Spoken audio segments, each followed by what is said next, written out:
All right, all right, all right, all right. What's up? What's up? What's up? Good evening, everybody. Sorry for the delay. I got a lot of stuff to say, but I wish you all a wonderful evening. If anyone decides to show up or not, I don't usually stream this late. I know I said I was going to be on at 10:30, and I could have been on at 10:30, but instead people just do not know how to drive here anymore. And I almost got into at least 3 different accidents.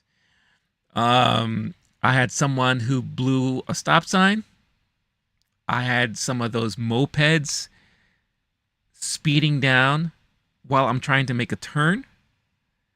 And just a lot of fun stuff, really. So because of all of that, it took me a while to get back home from the theater. But I am back from the theater, and I am here.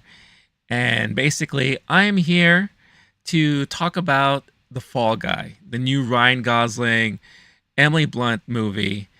The nice little tribute movie homage to stuntmen and stunt people out there. So, plus not to mention a little bit of a romance. You gotta mention that. I'm here to talk about that movie. Also, I had a nice opportunity and chance. I got to the theater early because I thought the special 45th anniversary screening of Alien, the Alien movie directed by Ridley Scott, I thought that was like a one-day thing. Apparently, it's out for a week. It's gonna go away this Friday. So I said, you know what? I've never seen this movie in the big screen. So I got my ass to the theater early to have a moment to check it out on the big screen for the very first time. So I want to talk about that experience. And of course, it is Wednesday, so that means we have a brand new episode of X-Men 97 to talk about. And that is episode 8. It is apparently part 1 of what I am assuming and guessing that it's going to be a 3-parter finale to this season. And yeah, it's a family affair, and it was a fun watch too. So we'll be talking about that later on in the episode as well. So I hope all of you are having a wonderful week so far. It's been very warm here in New York. So maybe that's what's attributing to people's, I don't know, lack of common sense when it comes to driving. And I promise I'm not going to harp too much on people out in the streets, but I'm telling you, I was getting so frustrated with the amount of bad drivers I saw out there tonight. Plus, not to mention, like, I don't understand how people park. Because in my building, there's this guy who parks next to me. There wasn't a car there before for the longest time. And I guess whoever owns that parking space is now, they have a car. But I see like different cars there all the time. At least 3 different cars. There's an SUV, there's kind of like a sporty car, and then there's a van. I don't know if it's the same guy driving the car each time. But whenever the van is around, this guy likes to park so close to me, doesn't understand the boundaries of the parking space. And today is the worst example of it, where homeboy is just literally over the yellow line coming into my space. So if I had a passenger who was trying to get into my car, there's no way. There's no way it could be done. If they had a passenger trying to get out of their car, there's no way that could be done. So I don't know what's wrong with these people. I don't think there's a full moon out there, but there's a lot of crazy people out there right now. You know, especially that lady who blew the stop sign. And mind you, this is like a residential street, and she was going at least 40 miles an hour. Just, you know, as I was like inching towards the stop sign, I was looking, and then as I was about to go, vroom, she just runs right by it. And I honked my horn, and all I saw was just her looking at me like, and I'm just like, idiot, the hell are you doing? Yeah, I don't know. It's. I think people are nuts. People are losing their minds out there.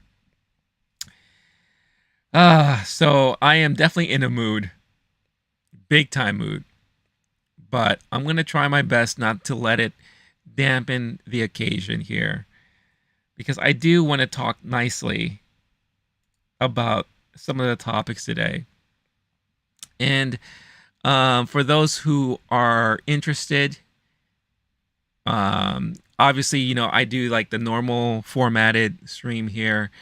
Um, I'm also streaming live on Shorts. So if you want to watch this on a vertical kind of format, then by all means you can do that as well. Just a heads up there. And you can see a different version of the stream there if you prefer kind of like the vertical format on your mobile phone. And yeah, let's see who is around to interact and all that. But obviously, the big movie of the week. Now, first of all, I have to say that tonight was a special advanced screening. They like to call it fan screenings. It all depends on like where or which theater you watched it at.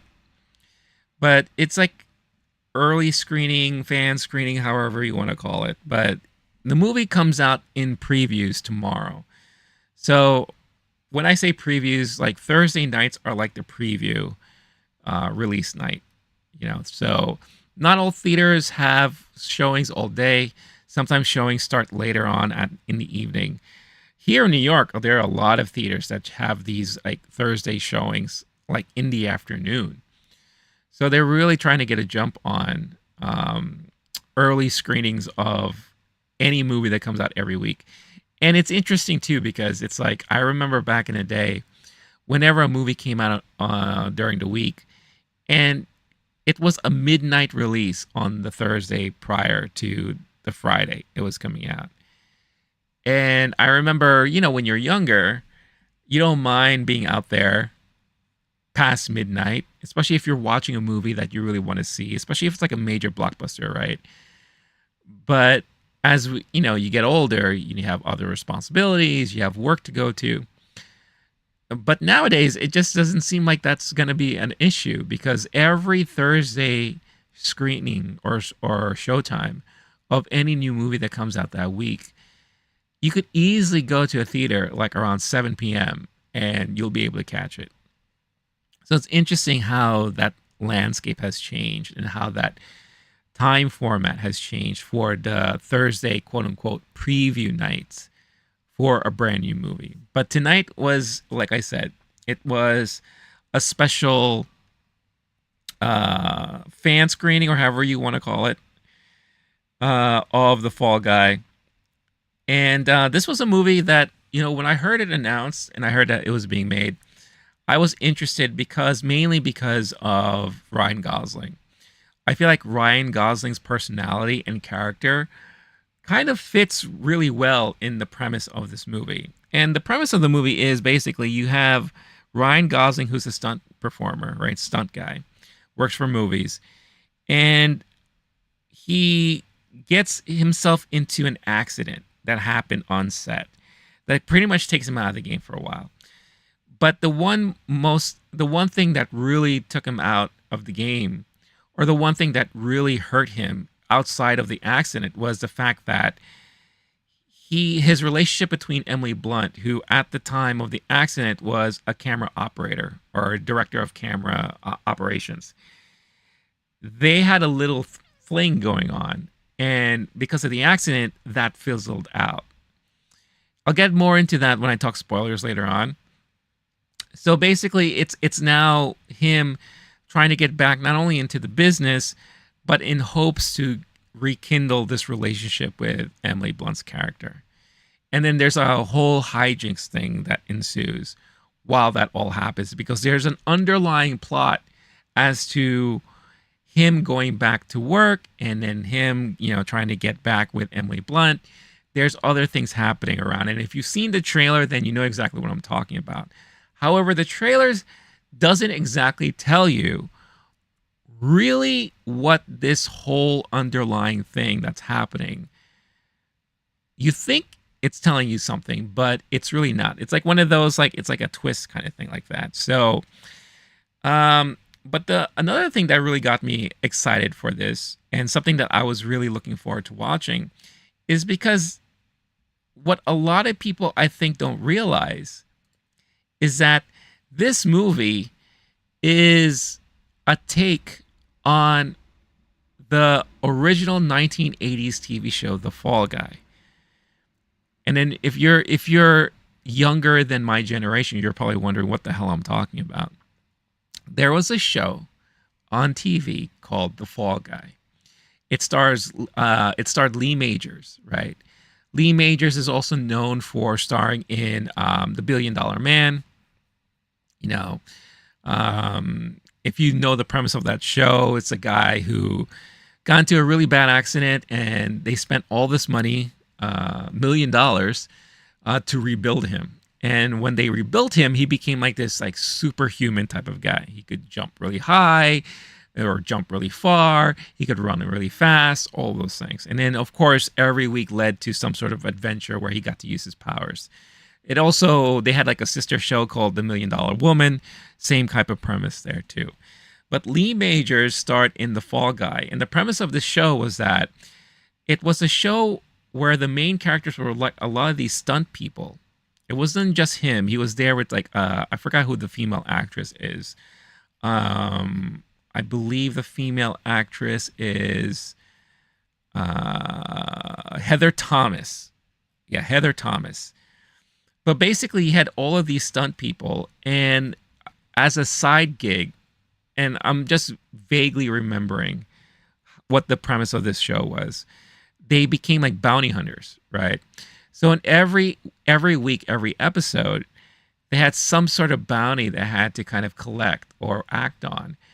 And within the show, they used moments to display some sort of crazy stunt or some sort of like crazy, um, you know, big, grand stunt. Whether it's a car jumping over something or a guy falling out a window, just something nuts, right? To kind of hone in on the whole stunt person kind of thing, right? And it ran for like 5 or 6 seasons, I believe. And it was fun TV to watch. You know, when you're a kid like me, when this show was out, I was between the ages of like 3 and 6, I want to say. I enjoyed it. It was like a great piece of television to watch, you know. And during that time, there was a lot of fun television to watch. There was Knight Rider and the A-Team, Airwolf. And of course, there were the reruns of a lot of other things too. But what a lot of people don't realize is that this is a take on that TV show. And they do kind of pay homage to it too. And I'll get into that later on too. But overall, I think this is a really badass, fun, entertaining movie from start to finish. The pacing is so frenetic. It's really fast. It's nonstop sometimes. And it kind of keeps you at the edge of your seat most of the time, you know, because you have a lot of things going on, and sometimes, especially during like a lot of the action moments, you have multiple action moments happening at the same time. Plus, you may even have some like dramatic kind of moment that's intertwined while all of these things are happening. And they keep cutting back and forth between all the different instances, right? The only time this movie really slows down is whenever you have one-on-one moments with Ryan Gosling and Emily Blunt, who I will say have really fantastic chemistry on the big screen. I mean, they're both great actors. Like I said, Ryan Gosling has the perfect persona, the perfect type of swagger to him to pull off a role like this, especially coming out of like a movie like Barbie. It just it had a lot of Kenergy, if I'm to be so bold in saying so. But I felt like a lot of the Kenergy that he had in Barbie, it kind of spilled over a little bit into this movie as well.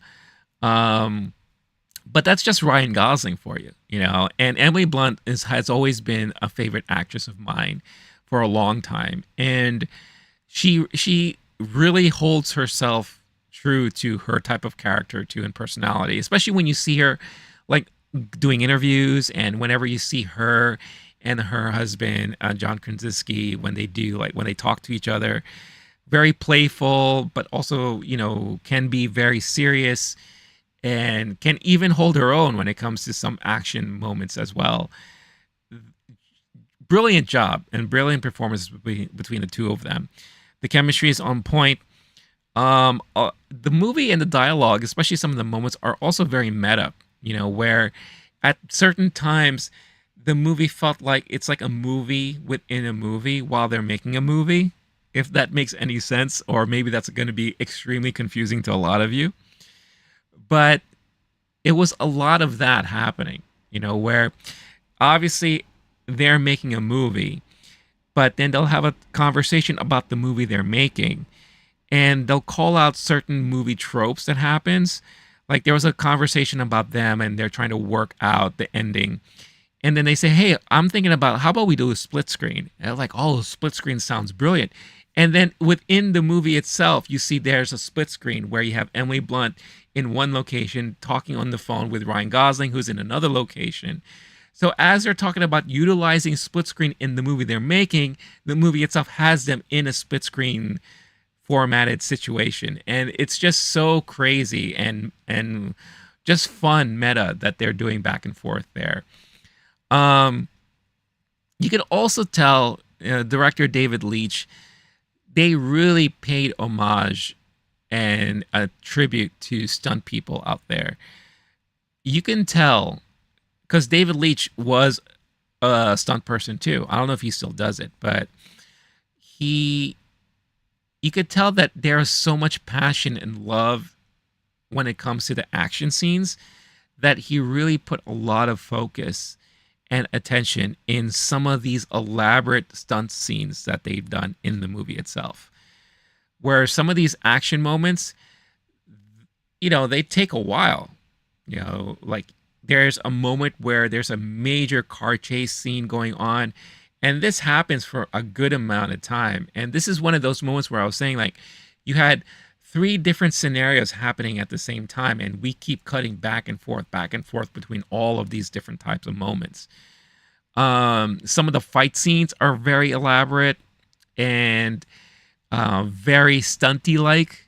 I felt like it was like a lot of not just John Wick, because I feel like that's such an easy cop out or easy comparison to say like, oh, this reminds me of John Wick. Everything reminds people of John Wick. But it reminded me of like moments like stuff you've seen from like Mission Impossible or Scott Pilgrim. There was this one particular fight scene that happened in a club where it really felt like Scott Pilgrim to me. Because they had like extra animation or special effects on the people around them. Because during this moment, Ryan Gosling's character is kind of drugged. So he sees everything kind of blurry or just very brightly colored and animated. And he gets into a fight. And as he's fighting, you could see like streaks happening or BAMs happening, not the words coming out, but just like the kind of effects that you would see like in comic books. It felt like very Scott Pilgrim to me. And again, if you watch Scott Pilgrim versus the World, you know exactly what I'm talking about. It made me wonder, like, if this guy actually worked on any of the stunt and fight scenes in Scott Pilgrim, but it doesn't look like it.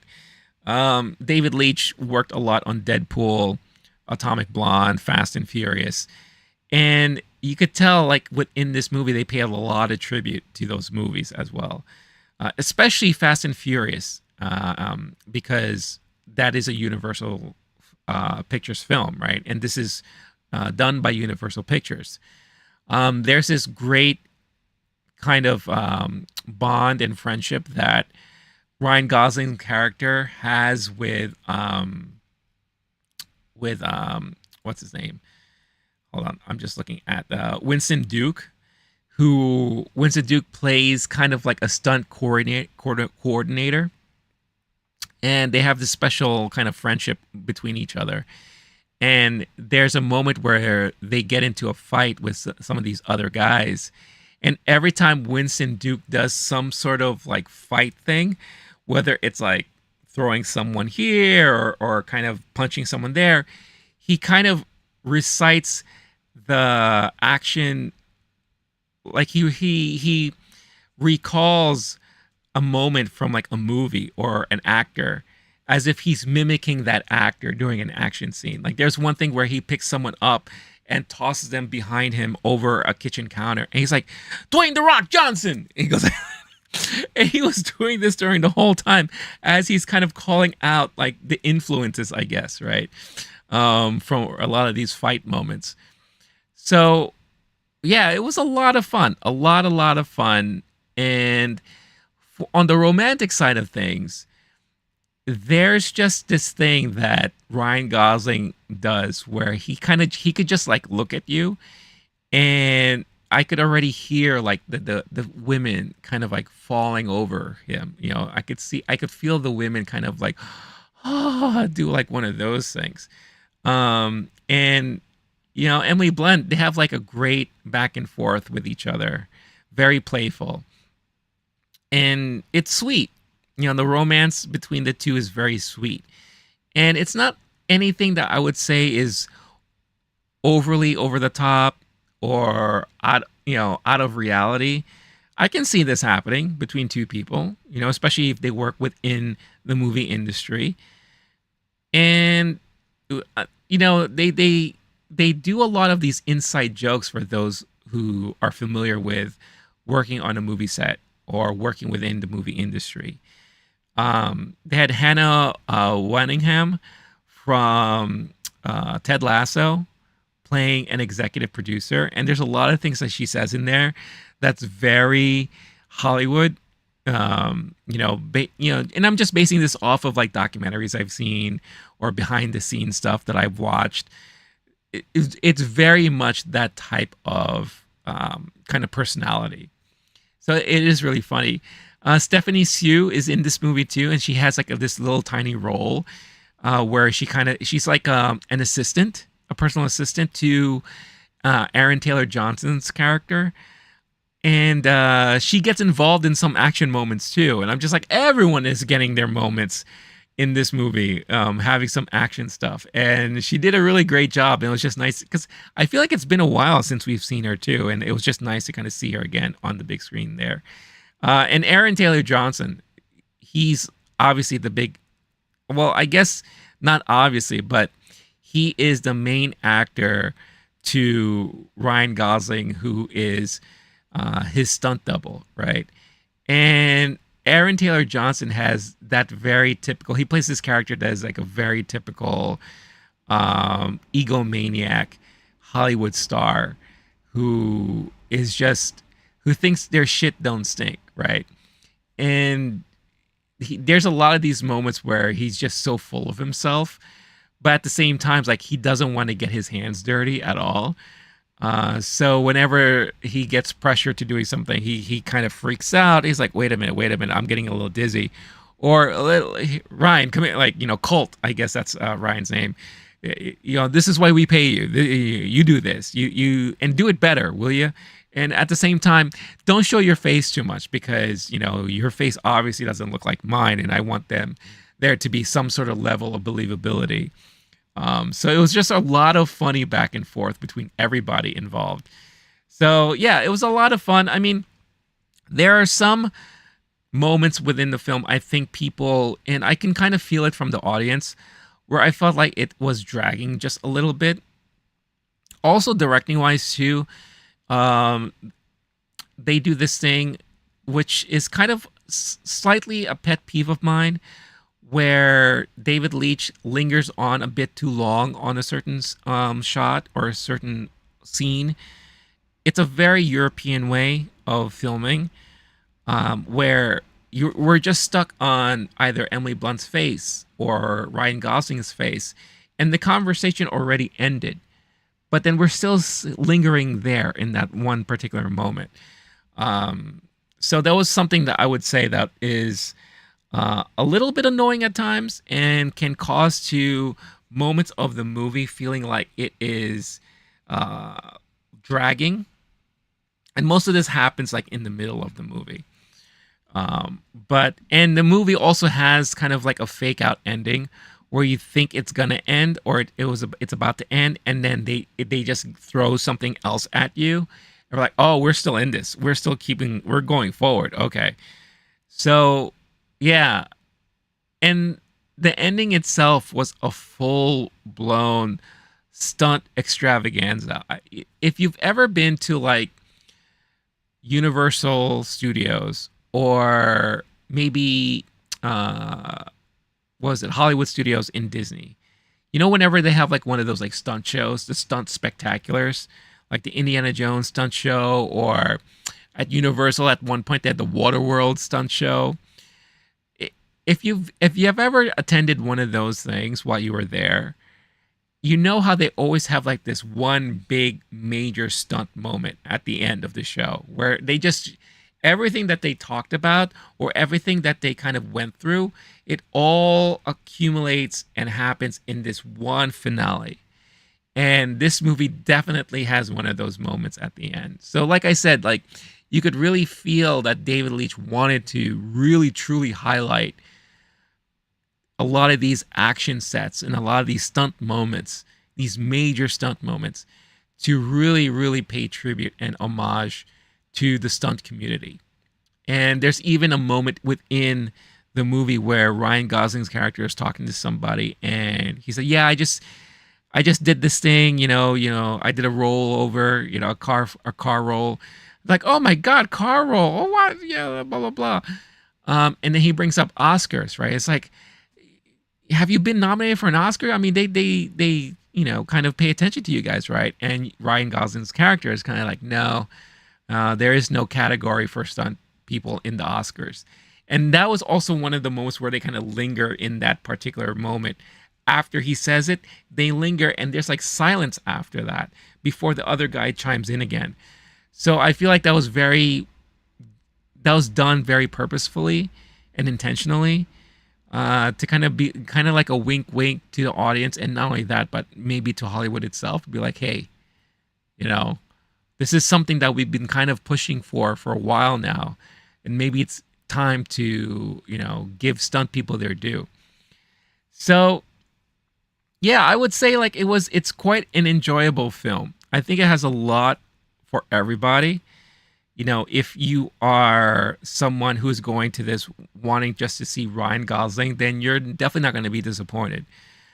I feel like Ryan Gosling does all the Ryan Gosling stuff in this movie, and you will totally love it.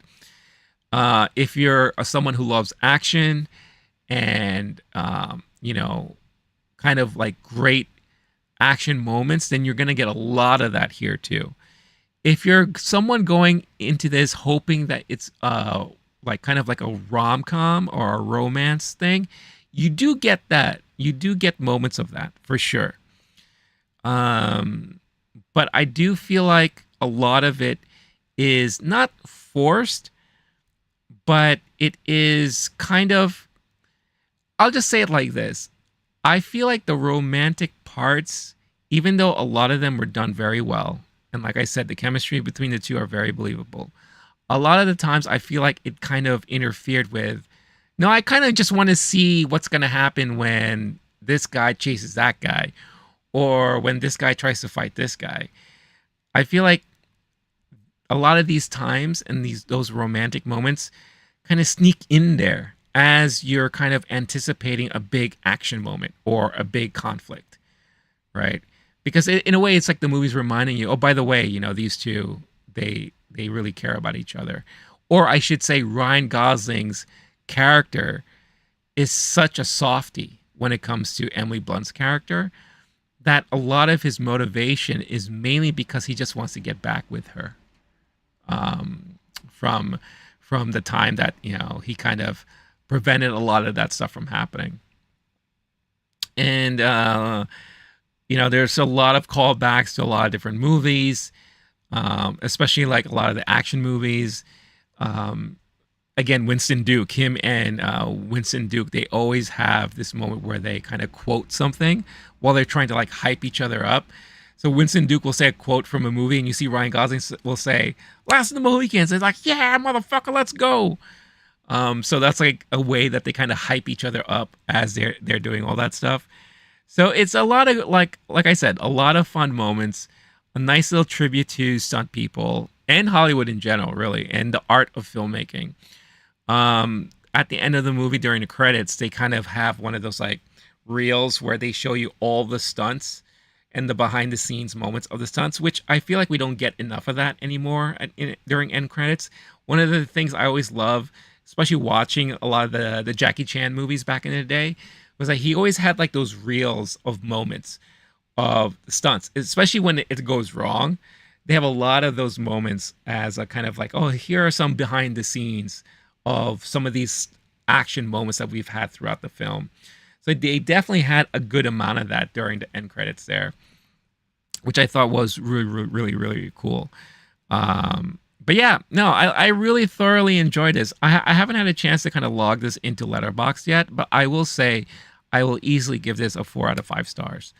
I could see myself watching this movie again and multiple times.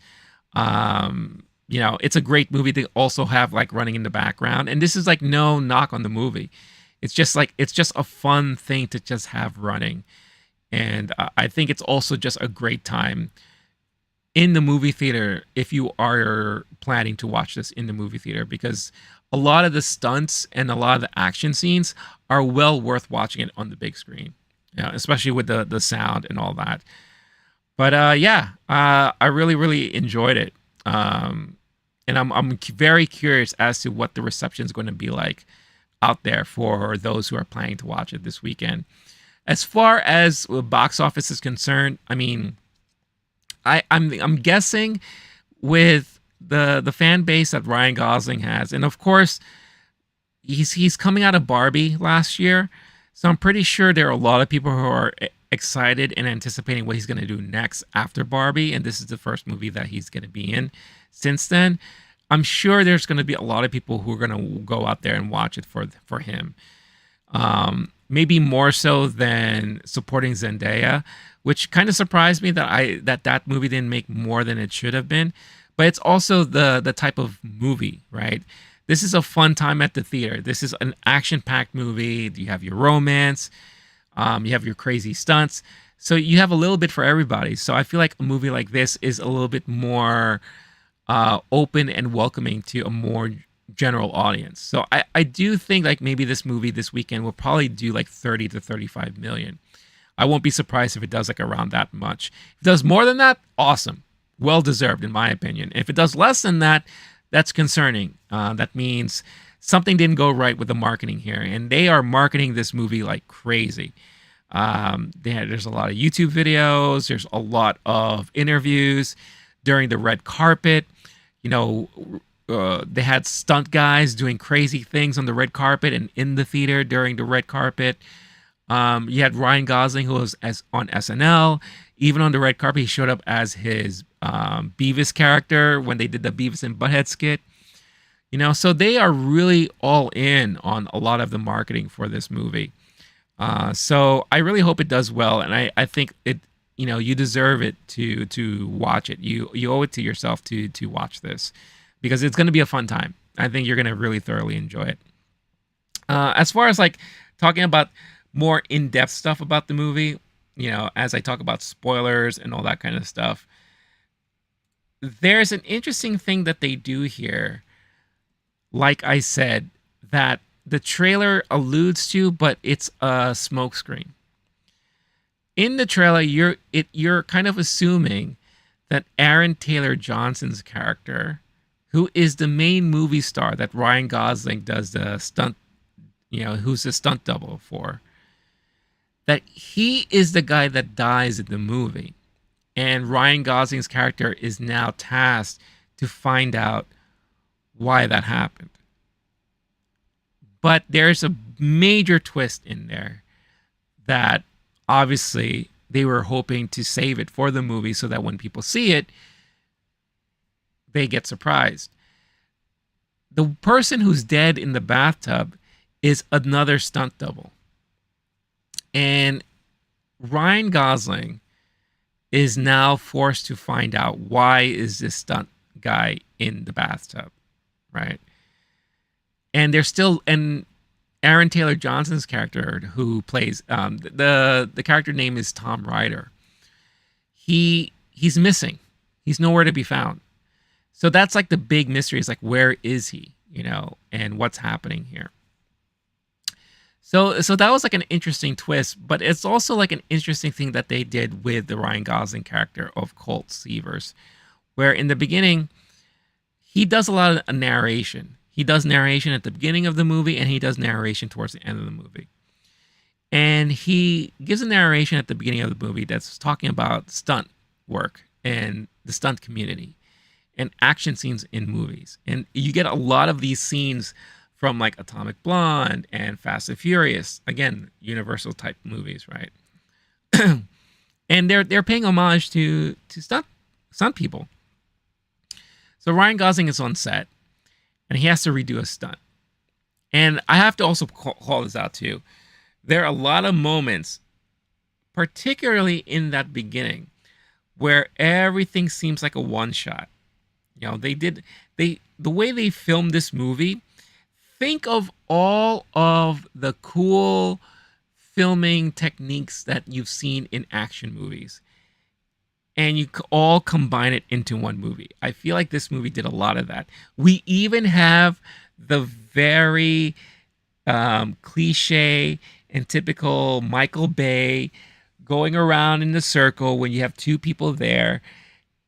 They did this even when it wasn't even an action moment. It's just Ryan Gosling and Winston Duke's character talking, and you can see the camera spinning around them, from below. Very Michael Bay, very Bad Boys like. So a lot of moments in the beginning were kind of like one takes, right? Where you're following Ryan Gosling's character, walking from here to there, going from one part of the set to another part of the set. You're just following him through the whole time. And then they do this something similar too with Emily Blunt's character later on. So I loved how they did a lot of that stuff. So in the beginning of the movie, he is supposed to repeat a stunt because his face was showing too much during the last time they took. And Aaron Taylor Johnson's like a little bit too much of an egomaniac. It's like, no. We need to redo it because he's looking too much. We see too much of his face and he doesn't look anything like me, and no offense. But, I don't want people to think, have them taken out of the movie, blah, blah, blah. So he does the stunt, and then this is where the accident happens. He ends up breaking his back, and he's out of the game for like over a year. I believe they said like 16 months or something like that. So what happened during this time is that while he was recovering, his little thing that he had with Emily Blunt fell apart because he himself did not want to deal with her in the state that he's in when he was recovering. So in a way, he's kind of like ashamed that he's like a lesser man that she knew. So he didn't want to like show her his vulnerability as he's recovering in the hospital and all that. And it sounds like she really wanted to be there for him, but he prevented it from happening. So not only is he out of a relationship or out of this thing, but he's also out of work because he ends up getting a job as like a parking attendant and all that stuff. Then the producer, played by Hannah Wingham, or Waddingham, sorry, calls him out of the blue and says, hey, guess what? Jodie, that's Emily Blunt's character, really wants you back for this movie that she's working on. And guess what? She's a director now. Because when they last spoke to each other, she was just like a kind of like a director of cinematography, like that. What's going on, Coral Cat Official? What's going on? Good evening. or good morning. I don't know where you're hailing from. Um, so he's like, "Oh, really? She wants me back?" So he sees this as an opportunity to not only get back into stunt work, but hoping to get back and maybe rekindle their relationship that they had. But of course, all of this was done without Jodie's knowledge.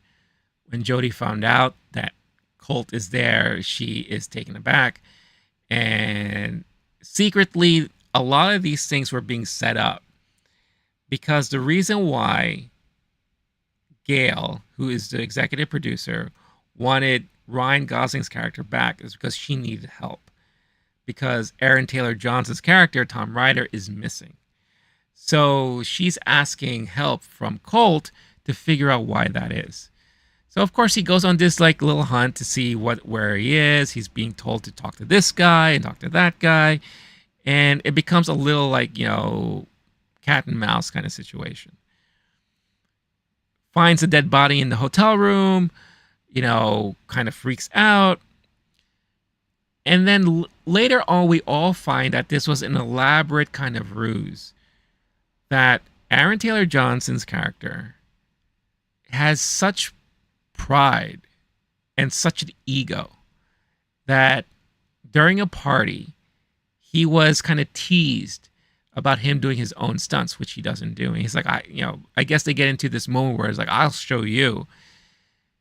And we see this through kind of video footage that was taken on his phone, which is like a major point of contention because everyone is now searching for this phone because it has the evidence of his character accidentally killing his stunt double in this party because he's so proud and showing that he could do these stunts, kicks him, and the dude accidentally lands on his head and basically dies right there. So it becomes this elaborate thing where now he's trying to hide the evidence. And he's asking for his, producer, Gail, to help out.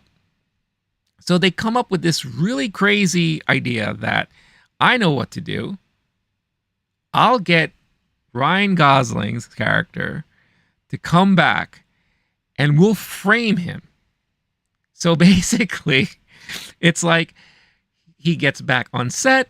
She asks him to help her find this guy. Put the dead body on ice in the bathtub in the hotel room, go in there, have security footage of him going in and out of the hotel room. And then they're going to deep fake his image onto Aaron Taylor Johnson's body in the video on his cell phone so that it really looks like it's Ryan Gosling's character who accidentally killed this guy and is on the run like that. And the way they explain the whole deepfake situation is because when Ryan gets on set for the first time, they scan his entire body and his face. And the excuse was, yeah, it's this new technology that we do nowadays for, all of these stunt work because we want to impose the real actor's face onto the stunt person so it really looks like they are doing the stunt. Which, again, if you're familiar with special effects and movies, this is done a lot nowadays. This has been going on for some time now. They even did this like in the Lord of the Rings trilogy, I remember. So it's an elaborate whole thing for them to do all that. And then you have Aaron Taylor Johnson's like kind of bodyguards looking for this phone and will stop at nothing to find this phone, even to the point where they're willing to kind of quote unquote take people out to do so. So it's just a crazy, crazy scheme that they have going on that has Ryan Gosling involved in it all. And of course, Jodie has no knowledge that any of this is happening. And that's where a lot of the hijinks ensues. And it's just so much fun seeing them go through a lot of these crazy moments. Like, for example, like I mentioned, the club scene, as he's talking to the drug dealer, the drug dealer kind of spikes his drink. He gets all bananas and he's fighting now people in the club. They drugged him on purpose so that they could kind of lead him into the hotel room. They do this funny thing where, Ryan Gosling's character is like asking, all right, I know you drugged me, but how long is this going to take? It's like, well, the moment you stop seeing a unicorn, then you know that you're in the clear. And then there's running gag where everywhere he goes, there's a unicorn just hanging out. So it kind of gives you that illusion that, okay, Ryan Gosling is still fucked up. He's still like kind of drugged and all that. What's going on? I'm him, number 11. Good evening, and hope you are having a good one, or good morning, or good afternoon. I don't know where you're hailing from. So you have those moments, and then like as he's trying to sneak into Aaron Taylor Johnson's apartment, he has a run-in with another co-star who's also kind of like a stunt woman, and they have this elaborate back and forth, fighting each other. What's going on? Or blah, Ontario? Are you hailing from Ontario? I've never been, but I have been to Toronto. What's going on? Hope you're having a good evening. So it was just, you could tell that it also kind of feels like, again, David Leitch is a former stunt guy. So you could tell like he spent a lot of time formulating these stunt moments in these action scenes within this movie. And he wanted to make them as elaborate as possible. And the payoff at the end is just brilliant. It's just really brilliant. The first stunt we see, or the first moment we see, obviously, is Ryan Gosling falling down, like doing a free fall. That's where he gets into his accident. We have, when he's coming back, the first thing that he does is that he's doing this elaborate car chase on the beach where he is supposed to do a car roll. And the car rolls like 8 times, which is like a crazy amounts of time. I think that was like a record or something like that. It also kind of reminded me if I don't know if you ever remember, there's this video game back in the day called Stuntman or Stunt Driver. I used to love that game. I used to play that game all the time. And it reminded me a lot of that because we are following his character in the car, and you're hearing on like kind of the walkie-talkie, you say, okay, we're going to have this go off, that go off. All right, turn left, move over here, get closer to the camera. And I remember when you were playing this video game, it was giving you a lot of those same prompts too. So I was like, all right, this is pretty dope. And then when he's about to do his roll, he hits the button that kind of like ignites the explosion that kind of flips the car and does all that stuff. Again, very elaborate, very stuntman-like. And you could tell like only someone who is involved in those type of moments and situations that they would have such passion in writing a scene like that. So I thought that was done very, very well. Then we have obviously a lot of fight scenes, and Winston Duke and Gosling, they have like these great fight moments. They introduced this dog who's also a stunt dog, that they have like a friendship now between Gosling and this dog, and the dog only speaks French. So every time Gosling tells the dog to do something, he tells the dog to do it in French, which is really hilarious, and it's so funny. The car chase scene I alluded to earlier, my God, the amount of work that they did and they put into this car chase scene, and a lot of it, and everything that's involved in it is insane. It's a dumpster truck that has like a dumpster like in the back. You have Stephanie Sue, her character, in the front with the driver and the passenger. And you have Ryan Gosling who's trying to chase him down in his own car with the dog in tow, right? So you have this chase going on. At the same time, you have Emily Blunt, who is singing karaoke, hoping that Ryan is going to show up. She's being told that he's not, that he left. Because, again, the producer, Gail, told him to leave because it's all part of the plan, right? It's all part of the setup. And again, these bad guys are the bodyguards of Aaron Taylor Johnson, and they want to get the cell phone because it has the evidence on there, which Stephanie has. And that's why Stephanie and Ryan Gosling met, because they know about this phone and they need this phone. So you have this chase that's ensuing through what, I forget where they are, but all throughout the streets. Then Ryan Gosling ends up jumping from his car into their truck. You have the dog that jumps onto the truck as well, trying to help out. You You have the dumpster that then now falls behind the truck and is like latched on to this truck. So now you have Gosling and a guy fighting in the dumpster as it's being dragged by this truck. You have the dog that's trying to attack the guys in the cab, and all of these crazy things that are happening. And while all this is happening, we're still cutting back and forth to Emily Blunt singing a Phil Collins song in the karaoke. It's just such frantic pacing back and forth. And of course, the stunts were brilliantly done and were so much fun to watch. But it was so cool, those moments there. And the ending. Oh my God, the ending. As they're trying to film like this climactic ending to this movie, you have so much stuff going on. An elaborate like fight choreography with like these aliens that are kind of like, it's like a science fiction movie, very much like Dune.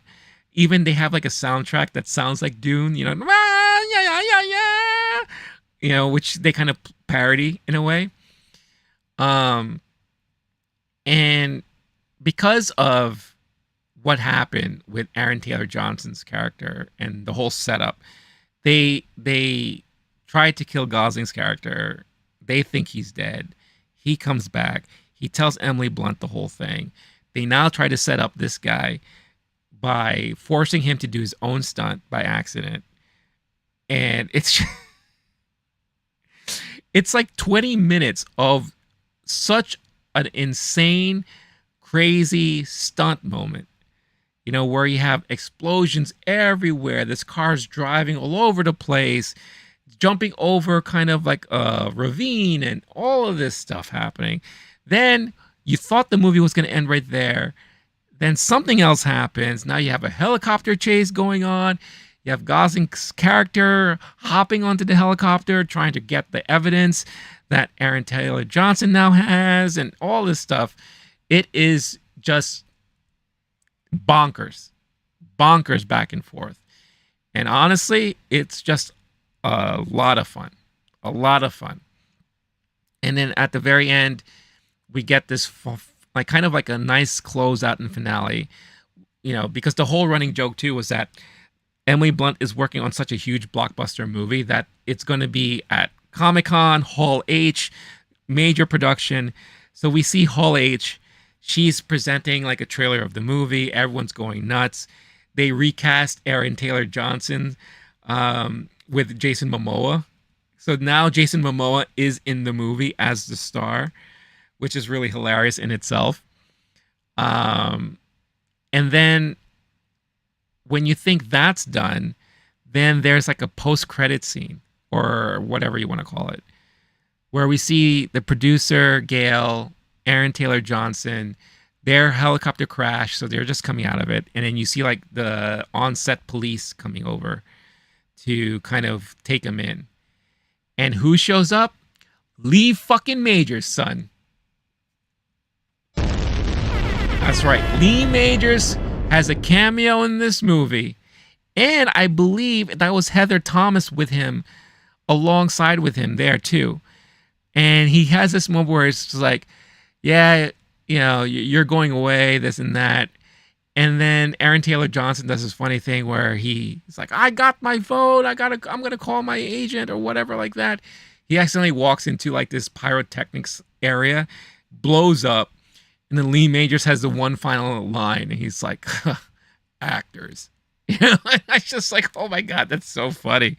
So I love the fact that Lee Majors made a nice cameo in this movie that is an homage to the original TV show, The Fall Guy. And yeah, it was just, it's just insanity. And I feel like I'm just going off on like tangent after tangent here and all that. But the movie itself is really just a lot of fun. It really is. And it's like really a blast I had a good time watching it. Let's just say it like that. And I think a lot of people will be having a good time watching this movie.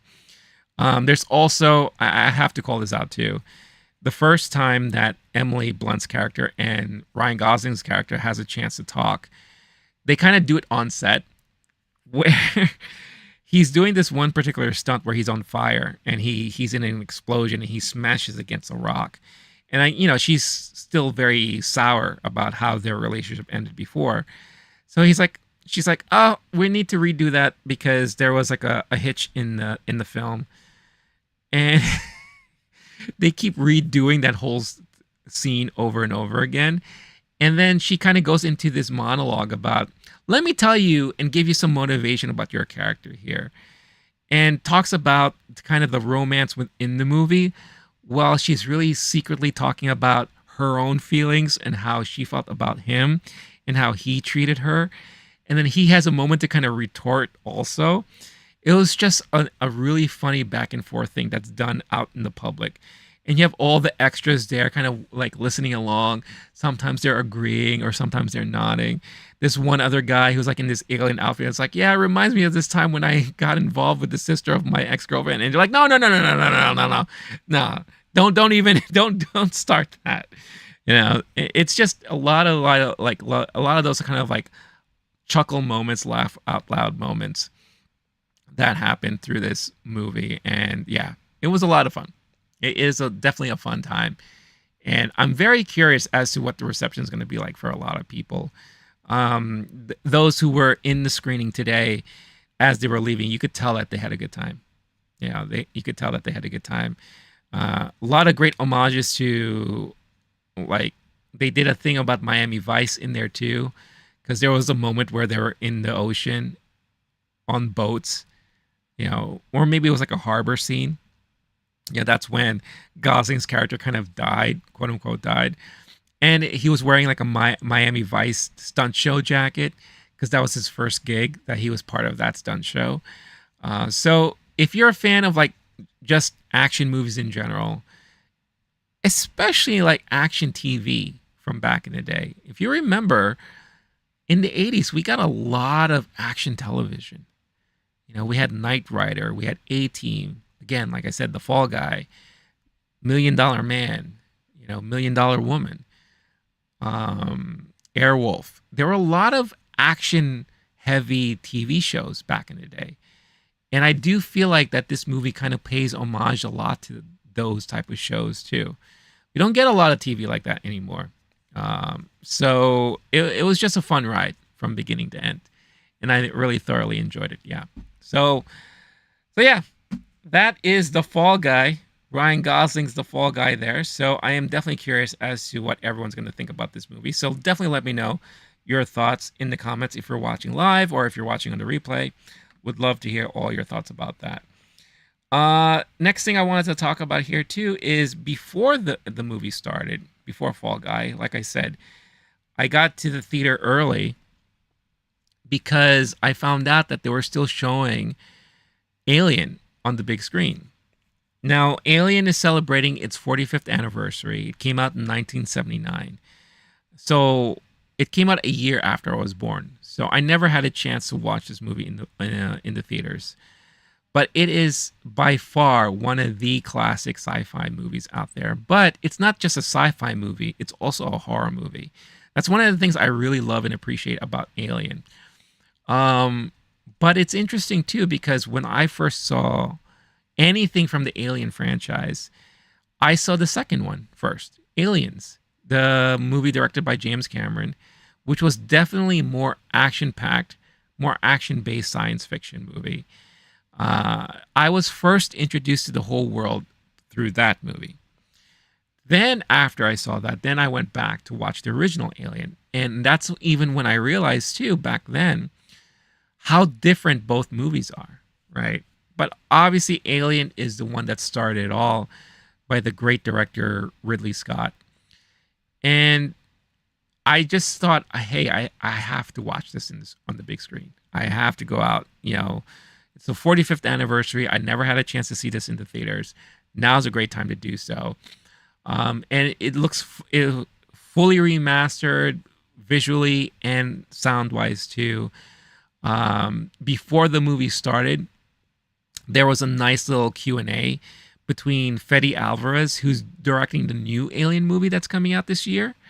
I think it's called Romulus, Alien Romulus, between him and Ridley Scott. And they kind of had like a nice Q&A about the original Alien movie. And there were certain things that were revealed about the movie that I didn't even know, which I thought was really, really fascinating. One thing was Ridley Scott said, like, since they weren't working with like a huge budget and they didn't have the same kind of technology like George Lucas had, when it comes to special effects, a lot of the models or the sets, they had to build it smaller than they were hoping. So especially like the derelict ship on the planet that the team kind of goes out and kind of searches, and that's when the face hugger attacks the guy for the first time and all that stuff.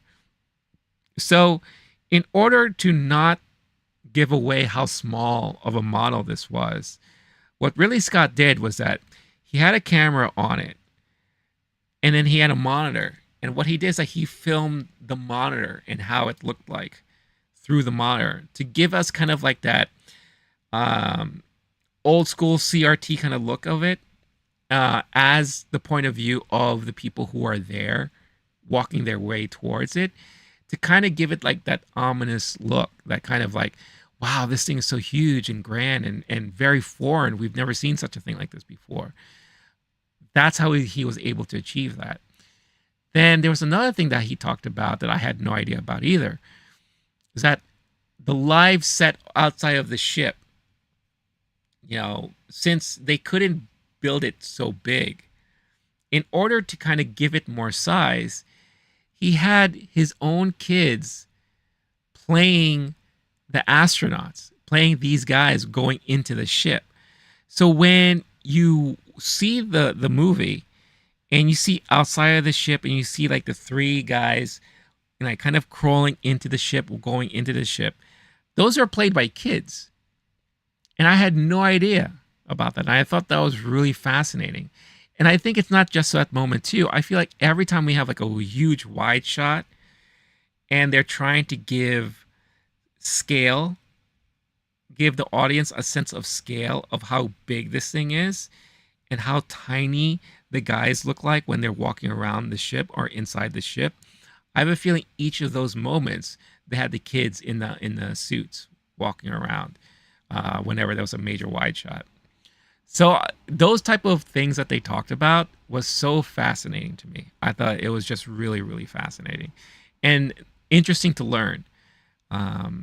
Because not it's nice to kind of walk away from it, not only having a chance to see it in the theater for the first time on the big screen, but to walk away with something that I didn't know about going into it. And I've known this movie for a very long time. I've watched this movie multiple times. And watching it in the theater is very, very, it's for a movie that's 45 years old, it doesn't feel dated at all. Yeah, and that was one of the things that Fede Alvarez was talking about Ridley Scott. And it's like, somehow Ridley Scott and the people he worked with knew how to work on the aesthetics of this movie and do it in a way that 45 years later, it still looks very believable and it doesn't feel dated at all. Like the interiors of the ship look really good and believable and not like of a certain time period. Obviously, the alien design by Geiger or Giger, I forget which one, how you pronounce it, H.R. Geiger, Giger. That's a timeless kind of design for the alien, especially like everything within the derelict ship too, like the corridors and the fossilized kind of pilot, like all of that is just done in a way and in an aesthetic that doesn't look like it's stuck in a time period. And he really said that he took a lot of inspiration from 2001 and what Kubrick did in that movie. Like, even though a lot of the interiors feel like it's part of a time in the 70s, like kind of like that old space age look to it, it still looks great today when you watch it and very believable. It doesn't feel dated. And he wanted to kind of achieve that same look when it comes to Alien. And he did. Watching this on the big screen now, it looks great. And it looks fantastic. And hearing the soundtrack, the Jerry Goldsmith soundtrack, and the sound effects in a big theater setting really gave me another chance to experience this movie in a way that I haven't had a chance to experience before. And that's in the theater. The way, any director intends a person to watch their film in or experience their movies in is in that kind of big theater setting, with the big screen and the great sound system. And everything just made it like during the countdown, the sound was so blaring and so like intense that even though I've seen this movie over and over again multiple times before, I still felt anxiety as Ripley is trying to figure out how to get into the getaway ship. And then seeing the aliens right there around the corner, and she's like, "Oh my God, I gotta go back and stop this countdown," and failing to do so. Or every time the alien attacked someone, how sometimes the sound effects aren't even audible at all. Like you could see someone screaming, but you don't hear them screaming because the soundtrack is taking over. Or you hear just the aliens' noises over the humans that are kind of experiencing what's happening to them. It was just very, very fascinating to hear how the sound played such a huge part of that movie too. But it's easy not to realize it when you watch it at home. Because not a lot of people have great sound systems to experience movies like that. But to see it in the theater is a whole different experience. I will say this though, that damn cat is a freaking bastard. That cat has gotten so many people in trouble and led to many people's deaths that he's a little shit. He because of him running away, he had that one dude die. Harry Dean Stanton's character. I love Harry Dean Stanton because I always remember him as the father of Molly Ringwald in Pretty in Pink. He led him to his death and almost got Ripley killed at the end because of his damn hijinks. It's also very interesting to like kind of put yourself in that moment where Sigourney Weaver was not a big star yet at that time. That Ridley kind of said that even though he worked with kind of an established cast, the only big name in that cast was Tom Skerritt at that moment. Of course, Tom Skerritt, you wouldn't know him and recognize him from like movies like Top Gun, amongst other stuff in the 80s. But during that time, Tom Skerritt was the only real big name in the entire production. But look what happened. Look how big of a star Sigourney Weaver became because of that role. Harry Dean Stanton went on to do so many other things in the 80s and all throughout the 80s. Ian Holm, who played the android, Ash, which, again, when you watch the movie, you forget that no one knew that this dude was an android. That was kind of like a plant from the company. Because the company was in on it during the whole time. Of course, Ian Holm later on would later become Bilbo Baggins in the Lord of the Rings trilogy, the Peter Jackson Lord of the Rings trilogy, right? So, very, very fascinating stuff when you have a chance again to just watch everything for the first time on the big screen. It gives you another appreciation for the movie. This upcoming weekend, as we're approaching May 4th, Star Wars Day, may the 4th be with you, we're also this year celebrating the 25th anniversary of The Phantom Menace. So I'm planning on watching it myself because it's been a very long time since I've seen The Phantom Menace on the big screen. And I'm curious to see how it would look like today, as I'm an older gentleman and not someone in back in 1999 seeing it for the first time, looking at it with very naive and younger eyes, just hoping for a good Star Wars movie. What's going on? I don't know how to pronounce your name, and I don't want to mess it up. Is it Fook or whatever, or the other way? Well, what's going on? I hope you're doing well. Thank you for tuning in. But yeah, Alien is such a great movie, and it's just really, really great to see it on the big screen and have that moment to catch it. And it's phenomenal to think that it's 45 years since it first came out, and like I said, it still holds strong. It's still very watchable, and it's still very enjoyable. Such a great movie. All right. I am going to take a sip of some water because I've been talking nonstop for a very long time. I hope everyone's having a good evening. Obviously, as you're coming in and out, it would be great if y'all can hit that like button. That would be awesome and amazing. And of course, I would definitely deeply appreciate it. Also, like I said too, like there are two formats going on right now.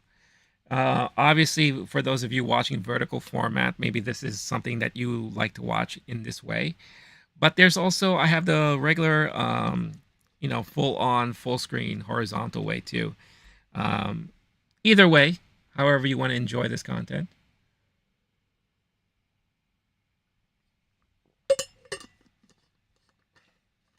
Greatly appreciate it. All right, who's watching X-Men 97? I continue to have such a great time with this show. And, obviously it's Wednesday, like I mentioned. Wait, hold on one second, guys. I'm just checking something on my phone. All right. But yeah, X-Men 97.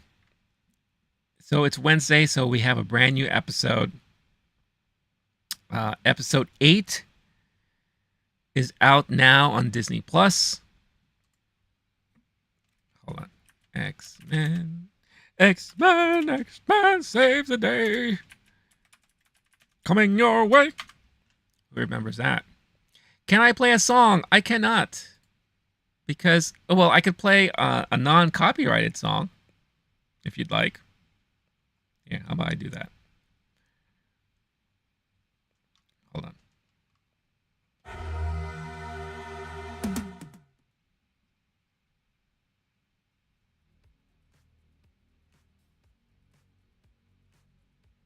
Yeah. Songs on streams are, especially if it's copyrighted, I can't play those because I will get flagged. And unfortunately, that's a big no-no on the YouTube. So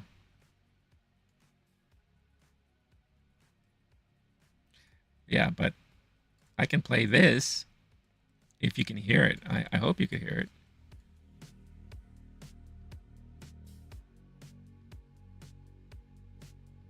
And hopefully it's not like too overbearing over my voice as I'm talking.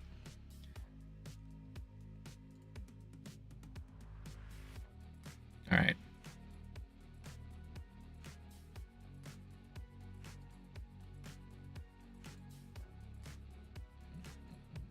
Well, I'm just adjusting some levels on my end. Sorry, guys. I don't intend for the dead air. I do apologize for that.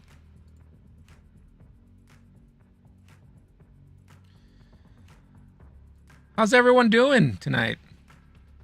You all good? Let me know. But yeah, let's talk about X-Men 97 episode 8. So this is a part 1 of what looks to be a 3-parter as we close out this season.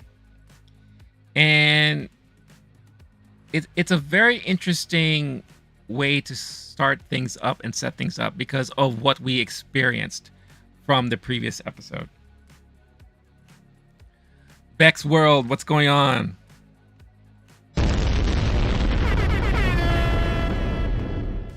Shout out. Who are you shouting out?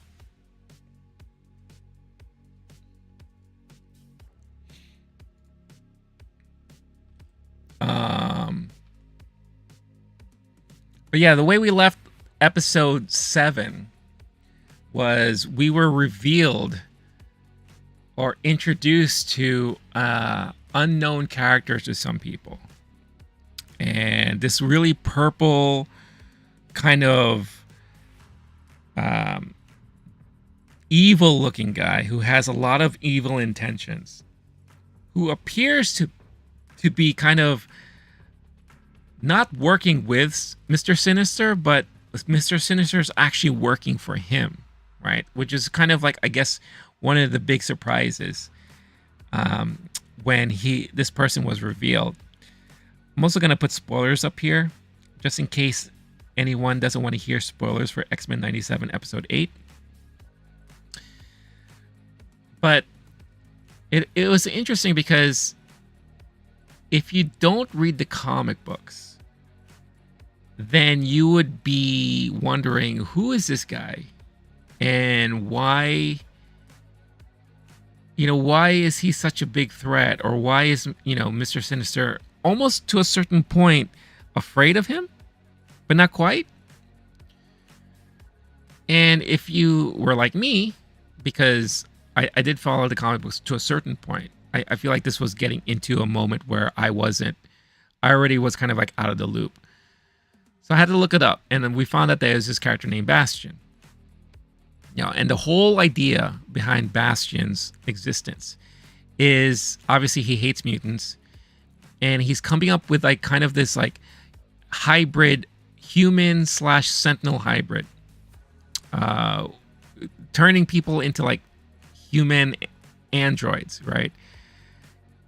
So it seems to be the overall plot here now for the ending of this season is that Bastion is hell-bent on not just getting rid of mutants, but making the world kind of be slaves to him, or kind of like this human hybrids of what they currently are now, to kind of create a better society worldwide in a way. And I hope I'm explaining that well enough. But as this episode goes on, as we start to learn more and more about what's happening, because now Cable is in the present, and Cable and Scott are, they're having a rough time. Father and son haven't seen each other in a minute. They're not, things aren't going so well just of yet. We know now that when Bishop got Nathan as a baby, and when they went back into the future, they were kind of separated, because there was a whole question about, well, where's Bishop now? Bishop was supposed to be with Cable or with Nathan, and it sounds like something caused them to kind of separate as they were going through their rift and all. And Cable was able to fully explain who Bastion is, what Bastion did that led the future to change drastically. And essentially what it sounds like is that he turned mutants into slaves, and these mutants are now working for humans to kind of create this utopia. And a lot of the humans turned into kind of these like human android mutations, hybrids. So it's funny that someone who is against mutants is turning people into kind of his own mutated thing, right? So a mutant's a mutant's a mutant, right? Mutation's a mutation. And it sounds like Bastion is working with all of the kind of evil sectors in the world. Because there's this moment where he's in a room and he has all these monitors going on, and he's talking to like an underground society of bad people or whatever. But then you see Dr. Doom on one of the screens, and he's talking to Dr. Doom. And then you see Baron Zemo on another screen, and he's talking to Baron Zemo. Zemo, in his original comic book hood space hood, and the crazy headband and all that. So he's really like rallying the troops here, rallying all the villains, all the bad guys to be on board with him and all. But at the same time, you could also tell that Sinister just doesn't like working with this dude. So he's hoping that he could find kind of an entry and a way to take back control, which is something that he's always wanted to do. So he's just following along just to play nice. And then he's looking for this way or this window for him to like really have his moment.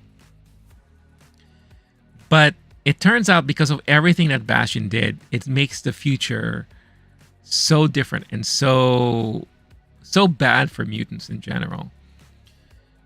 And there's this moment where Wolverine blows up, and he's like, all the times, and you have the ability to go back and forth through time. Why haven't you tried stopping him? And Cable was explaining that he has tried. Every time he goes back to the moment where Genosha kind of just explodes because of the invasion of these giant sentinels. Every time he tries to stop it, something bad happens, and it prevents him from stopping it. So it's like this moment in time that is a finite moment, meaning that there are things in time that happen that are always meant to happen no matter what. And I remember the best way, or the best explanation of this was in the Flash movie. However you feel about the Flash movie or whatever the case is, they explain that moment where the Flash is fighting with his other self, Michael Keaton's Batman, and Supergirl, that Batman dies, Supergirl dies, and he cannot stop that because it's this moment in time that's always constant. That no matter what they do, something always happens at that moment. So it's like not meant to be changed. So Cable is trying to explain that to him, right? And then they have like this little tiff between Scott and Nathan, and the kind of like father and dad kind of fight and all that. And then we fast forward just a little bit, and we see like there's a lot of people who are not against, but they're definitely not for, because of all the events that happen in Genosha, right? There's like this narrative now again of like how mutants are just dangerous. Kind of like if they were not able to even survive their own place where they're supposed to be living in harmony, how do we know that they can't cause this harm to us when they're living amongst us? Kind of thing like that, right? And it's really Bastion that's kind of like leading the charge in turning the tide and turning these people against mutants once again. We see that one of the lady from the UN survived the whole attack. She sees Magneto's all like tied up and indisposed because he's like the biggest threat to Bastion's plan, obviously. And all of a sudden, something switches on. Because as the X-Men are trying to investigate as to how this human hybrid, the hybrid of Sentinel human, came to be. You see Hank is in the laboratory studying Oliver Trask, who turned into that in the last episode. Rogue is knocked out, so they're trying to heal up Rogue because of her encounter in the previous episode. It was confirmed that Madeline Pryor was one of the mutants who died during that attack on Genosha. Everyone still doesn't know where Magneto is. Then there's a big news thing that pops up on TV exposing Professor X, that he's still alive. and he's out there in space, that some of the X-Men see for the very first time, and they're like, what? So it's like, oh, look at that, they're lying to us, and da-da-da, this and that. But the big moment here, really, is when all of a sudden, it turns out that there are a lot of people who are infected with whatever this virus is that causes humans to turn into this hybrid sentinel thing, the sentinel being. And all of a sudden, it spreads like wildfire. Like, all of a sudden, everyone gets activated. This reporter that Hank kind of is soft on came to visit him, kind of try to make a truce, have a nice little, powwow. All of a sudden, she turns into one of those things. And now she's like battling, everyone in there. And then outside the X Mansion, you have these people who are protesting mutants. And then all of a sudden, half of them turn into this crazy hybrid. You have Jubilee and Sunspot. They're trying to play nice because the mom is having this fundraiser to kind of support Genosha, but she's doing it just because, whatever, it gives her some face time. What's up, VIA with others? What is VIA, may I ask?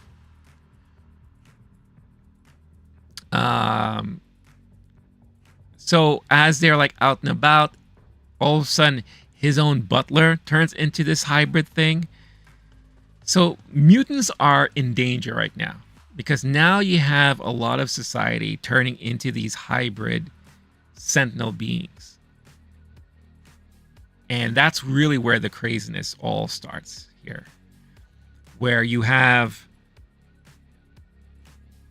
the big thing happening at the X Mansion, right? Which led to some great fights. You had Jean Grey, Cyclops, and Cable doing this massive battle with a lot of these hybrids, where they're trying to escape through the Blackbird jet, and they're attacking this jet. They're like gnats. They're like freaking wasps, and hovering this crazy thing. And they do this elaborate escape while they jump into a crazy freaking Porsche. I guess you would call it the X Porsche. I don't know.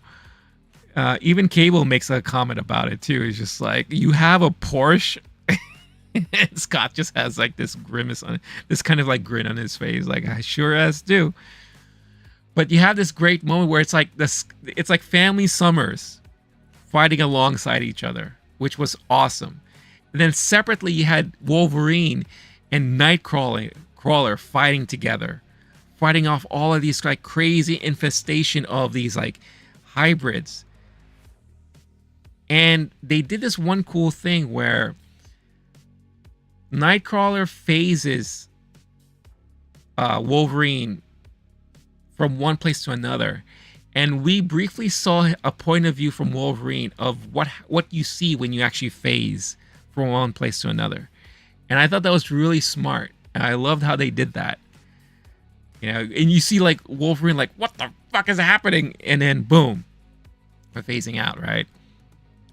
What is this story? I'm recapping episode 8 of X-Men 97. The cartoon series that's airing on Disney Plus right now. Because episode 8 just dropped today. So they have their fight there. You have Jubilee and Sunspot having their fight. This is the first time we see Sunspot in full-on Sunspot mode, which is great. But while all of this stuff is happening, Bastion is kind of like, ha ha ha, my plan is working. The lady from the UN is just like, I can't believe, this is all happening. This is not going to be looking good for humanity. And she ended up releasing Magneto. So Magneto is now free. And you see Magneto going off somewhere to his retreat or his hideout. And she uttered this phrase that I'll never forget. And it's probably going to be one of the things that will haunt the rest of the series. And that is, Magneto was right. Because if you remember, Magneto's fear always was that no matter what they do, humanity is going to find a way to turn on them. Humanity will even turn on themselves if given the opportunity, if they think that there's some sort of benefit behind it. You know? And as she says that, you see Magneto going to his place, and he does this crazy kind of worldwide EMP blast that wipes out all of these hybrid androids, sentinel human beings. Wipes them all out. And again, it's like one of those things like, oh, that must have been Magneto. You know, again, Magneto was right this whole time. And it's a good thing that he had this plan. But the fear is the most dangerous man right now is Magneto. Because Magneto's pissed. Right? A lot of his children, as he likes to refer to them as, died on Genosha with that major attack. You know, and he's seeing more mutants getting slaughtered because of what happened with these new hybrids. So Magneto is pissed. And the last thing you need is an angry Magneto. One who probably will just act on instinct and anger and rage. You know, going through everything. And the moment he says that, or I think this is Wolverine saying that, you have a ship that crashes in. Because the last thing he said was, oh, kind of wish Charles was here.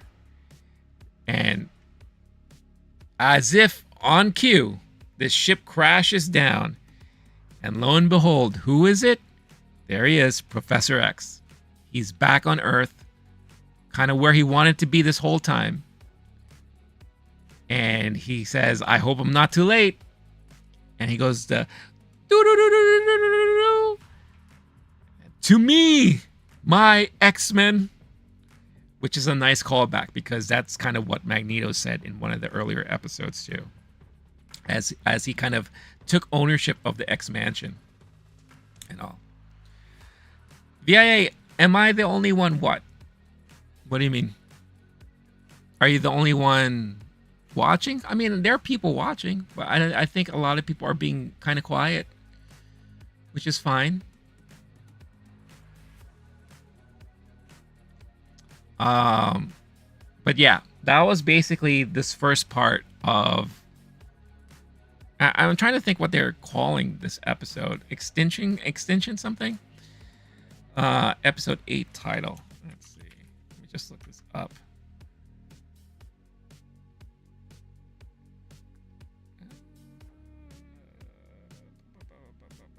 Tolerance is existence. That's the name of this episode. And it's a big one. It's a lot of things happen in this episode. That's really going to pave the way for the remainder of the series, of at least this season, I should say.